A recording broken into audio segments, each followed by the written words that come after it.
Hello students, आज हम second part बना रहे हैं फिफ्थ चैप्टर का कोयला एंड पेट्रोलियम। इससे पहले हमने जनरल बात की थी, इंट्रोडक्शन लिया था। आज हम कोयले के बारे में पढ़ेंगे। कोयला क्या होता है, जैसे आपने देखा भी है, सुना भी है। कोयला एक ब्लैक पत्थर की तरह दिखाई देने वाला पदार्थ होता है जिसको खाना बनाने के लिए यूज किया जाता है। और आपने देखा होगा पहले रेल इंजन होते थे, वो भाप से चलते थे और उसमें भी इसका यूज किया जाता था। आजकल जो कोयला है उसका उपयोग थर्मल पावर प्लांट में किया जाता है जहाँ बिजली बनाई जाती है, और इसका विभिन्न यूज के लिए भी किया जाता है, अदर प्रयोगों के लिए भी। आज हम बात करते हैं इसमें कोयले की कहानी कि कोयला कैसे बना, इसके बारे में हम बता रहा हूँ मैं अभी, कैसे बनता है और कैसे ये चेंज हुआ है। ठीक है, आज से लगभग 300 मिलियन पूर्व पृथ्वी के निचले भाग जो वहाँ पे नीचे है, जो समुद्र के पास है, वहाँ पे बहुत सारे जंगल होते थे, बहुत ज़्यादा अमाउंट में। तो उसमें क्या हुआ कि कुछ ऐसी प्राकृतिक आपदा आई, बाढ़ आया, भूकंप आया, कुछ भी आया। ऐसे होने से क्या हुआ कि वो सारे पेड़ पौधे ज़मीन के नीचे दबना स्टार्ट हो गए, दब गए। तो उस पर क्या हुआ कि धीरे धीरे मिट्टी की परत जमती गई बहुत ज़्यादा। नीचे जमने के बाद उसमें क्या हुआ, बहुत प्रेशर लगा। प्रेशर लगने से क्या हो गया, संपीड़न हो गए। संपीड़न का मतलब होता है कंप्रेस, दबा देना। और दबा दिए गए तो उसमें क्या हुआ कि वहाँ पे जितना नीचे जाते गए वो तापमान बढ़ता गया। तापमान बढ़ने के साथ साथ वहाँ पे प्रेशर भी बढ़ता गया। और उसमें क्या हुआ कि जो पृथ्वी थी उसके अंदर जो मृत पेड़ पौधे थे, पेड़ पौधों से क्या हुआ कि वो धीरे धीरे कोयले में परिवर्तित होने लग गए।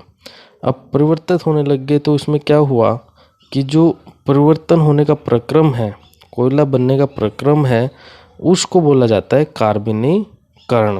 क्या बोला गया उसको, ये है आपका कार्बनीकरण। क्योंकि इसमें जो अवशेष थे इसके वनस्पतियों के, उसके जो अवशेष बचे उनसे कोयला बना है, इसलिए क्या बोला गया इसको, जीवाश्म भी बोला गया। जैसे हमने पहले भी बोला था कि जो कोयला, पेट्रोलियम, प्राकृतिक गैस, ये जीवाश्म है। जीवाश्म का मतलब होता है कि जो सब्सटेंस या जो भी पदार्थ किसी जीव जंतु, पेड़ पौधे के अंश से बना है, उसको बोला गया है जीवाश्म। और ये आपके 5.2 में खान दिखाई गई है, ये है। इसमें क्या है, ज़मीन को खोद के कोयला निकाला जा रहा है। तो इसमें क्या हुआ है कि जो कोयला है उसको अगर गर्म करेंगे, आग लगाने की कोशिश करेंगे, तो वो क्या है, जलने लग जाता है और क्या देगा, कार्बन डाइऑक्साइड गैस प्रोड्यूस करेगा, क्योंकि कोयले से, कार्बन से बना हुआ है। तो इसमें क्या है, जो उद्योग है कोयले वाले, उनमें कुछ उपयोगी पदार्थ बनाए जाते हैं कोयले से। वो होते हैं कोक, कोलतार और कोयला गैस। तो कोक, कोयला और कोलतार गैस कोयले से बनने वाले पदार्थ हैं। अब इसमें क्या है, सबसे पहले हम इनके बारे में बात करें। कोक, कोक एक कठोर सरंदर काला पदार्थ है। मतलब क्या है कि एक पत्थर की तरह दिखने वाला और जिसमें छोटे छोटे होल होंगे, छोटे छोटे छिद्र होंगे, उसको बोला जाता है कोक। और ये सबसे शुद्ध रूप होता है कोयले का। और इसका उपयोग इस्पात का मतलब है यहाँ पे जो लोहा है और लोहे को अलग करने वाली प्रक्रिया स्टील उद्योग में यूज किया जाता है। और जो धातुएं हमें कहीं पे मिलते हैं, वो इकट्ठी मिश्रण में मिलती हैं, उनको सेपरेट करना पड़ता है, पृथक करना पड़ता है, उसमें भी इसका उपयोग किया जाता है। दूसरा है कोलतार।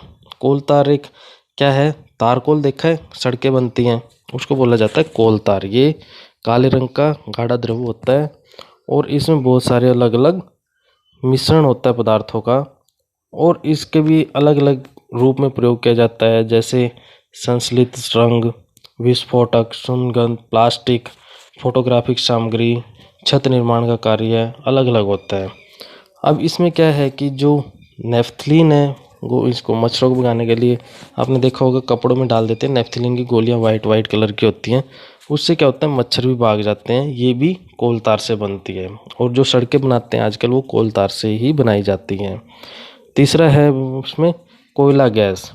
जब कोयला से कोक बनाते हैं तो कोयल गैस निकलती है, जिसमें मेनली अलग अलग गैसों का मिश्रण होता है, और वो उद्योगों में ईंधन के रूप में भी प्रयोग की जाती है।